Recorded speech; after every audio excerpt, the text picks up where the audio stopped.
I work for the biggest cannabis company in California that's generating so much money for something that my husband's in prison for.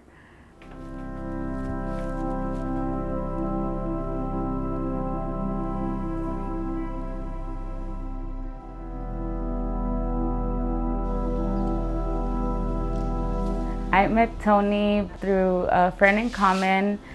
We just started talking. I even blush.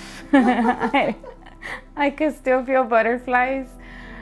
It was a bond that him and I grew together to where we're so much alike. We always extend a hand to those who don't have it, even though we don't have it. I wanted to grow old with him. I did it with my microblading machine. It says Tony. I have his portrait back here. The king of my heart, Tony, right here. I have one that I can't show. Tony grew up in Watts in Los Angeles.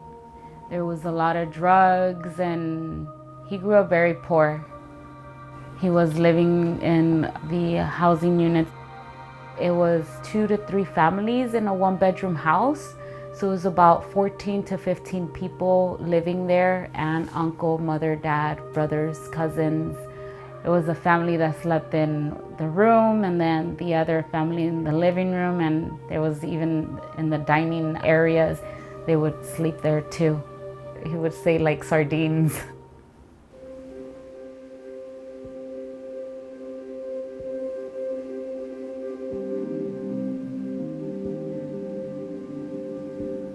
Tony has a total of 5 kids. He always did everything for his kids. He loves his kids. I believe that's why his thrive to make more money was to not have them struggle the way he had to struggle as a kid. Back like in early 2000s, he came across a person that was already in that cannabis industry.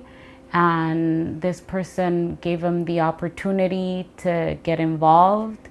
He saw that it was easy money and he didn't think anything bad of it.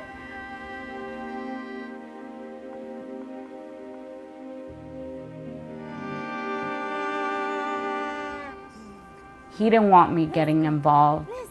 So I talked to one of his friends behind his back and I said, hey, I need money, like I have rent coming up. And it got to a point where I got pulled over and I had a couple of boxes in my car and I was taken in.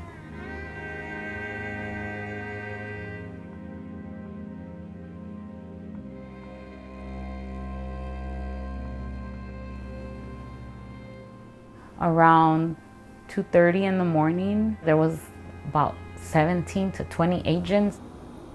Police running into the room with guns and flashing their lights at my face. And I just woke up and they took me away. They ended up handcuffing me and I asked if I can grab a bra and some sandals. There was a pair of sandals that were right by my door and they just grabbed the sandals and tossed them at me. I felt lonely, not knowing how long I was going to be out there for or what was going to happen from there.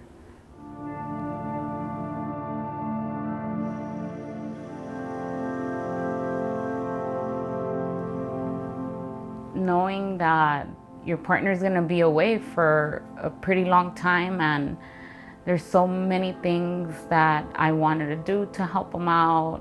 I would even say, I'll switch places with you for a bit. My stomach's growling already. Y si te comes esta y me das esa chiquita. I've had to do everything on my own. I always try to go above and beyond to be there for his kids, to be there for our whole family. His kids grew up without him. You know, they need their dad.